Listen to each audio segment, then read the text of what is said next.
আজ সন্ধে আনুমানিক 7টা নাগাদ রাজ্যের বিরোধী দলনেতা শুভেন্দু অধিকারী তার তমলুক লোকসভার অন্তর্গত কোলাঘাটের ভাড়া বাড়িতে পুলিশের তল্লাশি অভিযান নিয়ে প্রতিক্রিয়া দিলেন। তিনি কি বললেন শুনুন। আমার কমপ্লিটলি রেন্টাল একটা হাউস, নিজস্ব বাড়িও নয়। তা আমার ওখান থেকে যে কেয়ারটেকার ছেলেটি আছে বলল, স্যার কিছু সিভিল ড্রেসে আইপ্যাকের ছেলে আর সিআই ওসি কোলাঘাটের, তারা তমলুকের সিআই কোলাঘাটের ওসি, তারা কাউকে না বলে এখানে ঢুকেছে এবং আপনার বেডরুমে ঢুকে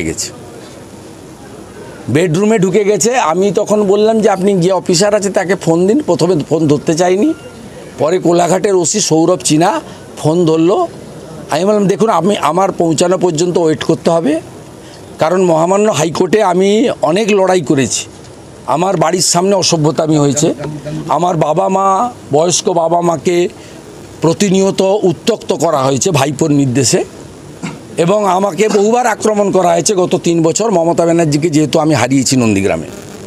এবং সার্চ ওয়ারেন্ট ছাড়া, ভিডিওগ্রাফি ছাড়া, আপনারা মিডিয়া ছাড়া বা আমার উপস্থিতি বা আমার অনুমোদিত লোকের উপস্থিতি ছাড়া আপনি সার্চ করতে পারেন।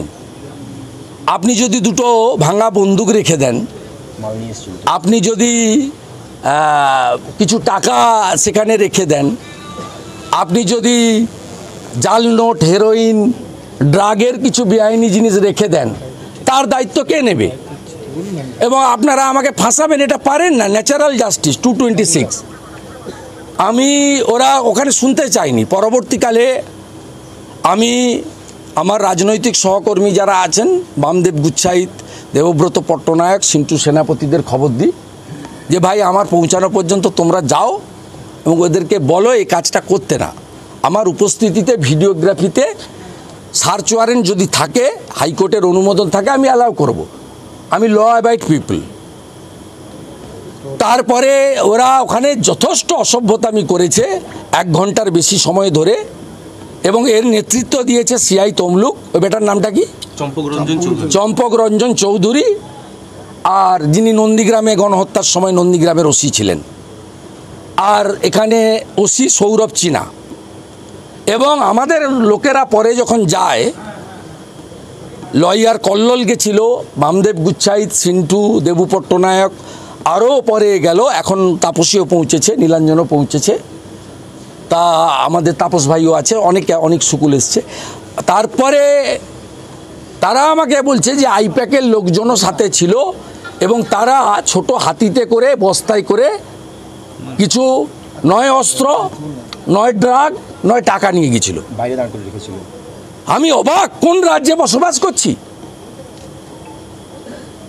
আপনি ইসিআইয়ের অনুমোদন নেবেন না, হাইকোর্টে কমিট করেছেন, সার্চ ওয়ারেন্ট নেবেন না, ভিডিওগ্রাফি করবেন না, মিডিয়াকে ডাকবেন না, leader of opposition, equivalent to cabinet minister.